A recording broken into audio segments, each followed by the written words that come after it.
This is just a very quick video to talk to you about one of our main topics of this week, which is professional growth and advocacy.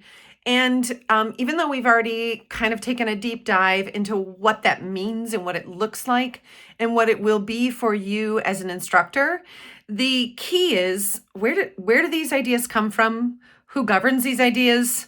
How do we go about making sure we continue to grow? Part of that will be in your schools and your school districts through your university learning in initial teacher preparation, your continued learning even after you're certified as a teacher. But the basics and the groundwork and the framework for that personal growth, professional growth and advocacy comes from professional organizations for teachers and for special educators. I've got a sample of those here. This isn't an all-inclusive list, but I'm highlighting some of the different ones and some of the ones that are most well-known. This is a very shallow dive. I want you to just be aware of those. And as you continue on through your teacher preparation and especially into your career, these will become more important and you'll use these on a more regular basis.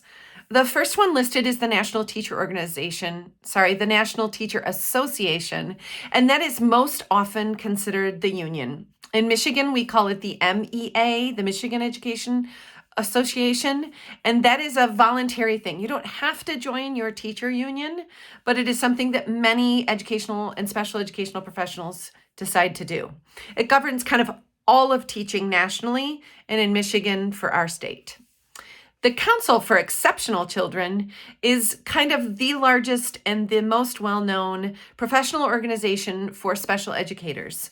You'll notice that I listed our very own Michigan Council for Exceptional Children in smaller print and the link for that information on the slide. And that's the one I mentioned before. I sit on the board for that. And during your either apprenticeship and your internship, here at Grand Valley, we have the most amazing opportunity that you'll be able to get to go to their annual conference that's held here in Grand Rapids. More importantly, I think it's really important to become a member.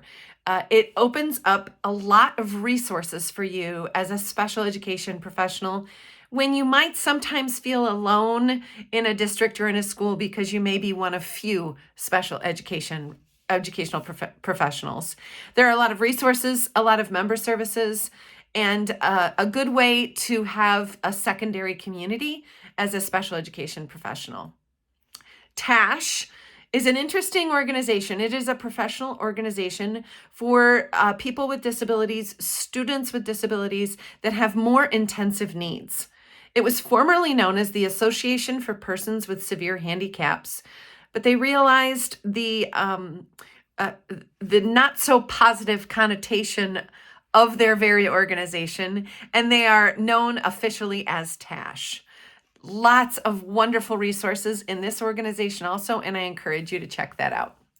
Two more that are more specific according to the nature of a student's disability: the National Center for Learning Disabilities, NCLD, and the American Association on Intellectual and Developmental Disabilities, AAIDD, which has a lot of wonderful resources about treating and helping and working with services for students based on their need, not their label.